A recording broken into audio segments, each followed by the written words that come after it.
Jeudi 3 septembre 2020, c'est l'heure de la revue des titres. Mesdames et messieurs, bonjour.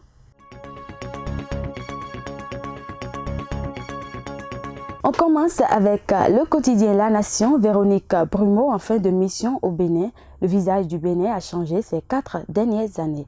Conseil des ministres, actualisation du plan sectoriel de l'éducation, concilier formation et marché de l'emploi.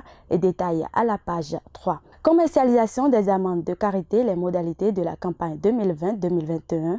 Les détails à la page 3. Rencontre des préfets avec les acteurs du système sanitaire pour l'amélioration de la gestion de l'état civil.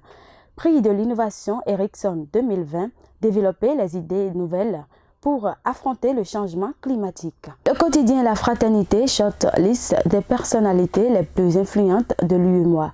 Une consécration pour Malik Komina et Sidikou Karimou. Recrutement dans le secteur judiciaire, de l'oxygène pour la maison justice. Un nouvel appel à conquérir, un défi pour les candidats. Vaccination contre l'épidémie du VHD ou l'Ebola du lapin. Sous le choc de l'hécatombe de 2019, les cuniculteurs angoissés. Coiffure avec mèche naturelle à Cotonou et environ, une tendance qui vaut le coût d'une parcelle. Le Béninois libéré, ça y est, talon interdit tout appel à sa candidature que cache cette décision. Injustice, les fournisseurs et prestataires en esclavage chez Kim Us Society, le PDG Yaya Adeoti interpellé. Actualisation plan sectoriel de l'éducation 2018-2030, la feuille de route adoptée. Recrutement de 100 nouveaux auditeurs, talons pour la bonne marche de la justice. Construction du complexe hôtelier Le Marina, les expatriés dédommagés. Projet de construction de 7 arènes culturelles, la révélation culturelle du Bénin en marche. Africa News 2, port autonome de Cotonou, acquisition des remorques. Économie, 3 Africains en lice pour la présidence de l'OMC. Diplomatie au Bénin, l'ambassadrice de la France retourne dans son pays. Économie au Gabon, de nouvelles orientations pour la relance de l'économie gabonaise.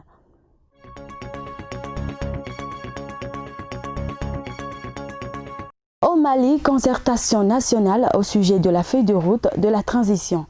Afin de convenir d'une feuille de route de la transition et de définir l'architecture et les organes de la transition, la junte militaire a annoncé la tenue d'une grande concertation nationale avec les forces vives du pays les 5 et 6 septembre 2020 à Bamako. Angola, le secteur de l'industrie demande l'adhésion à l'ITIE. L'Angola envisage d'adhérer à l'initiative pour la transparence des industries extraverties ITIE. Elle est une organisation qui a pour vocation d'assurer la transparence dans l'utilisation des revenus des industries extraverties. Elle a pour mission de mettre en place des normes visant à assurer la transparence des pays à travers le monde. Au Bénin, carte nationale d'identification biométrique, ANIP au service des agents de l'État. Dans l'optique d'éviter que les agents de l'État laissent le travail pour se retrouver dans les longues files d'attente, les équipes de l'ANIP ont décidé de servir les agents de l'État sur leur lieu de travail. L'initiative a démarré ce lundi 31 août 2020. Voilà, je vais demander aux abonnés de First Afrique TV d'être fidèles.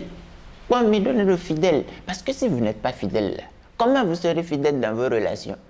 Ça commence à partir de là. Donc quand ils vont produire des éléments, partagez.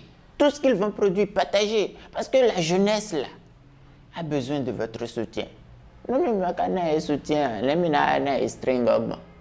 Commencez par là. Partagez tout ce qu'ils vont produire.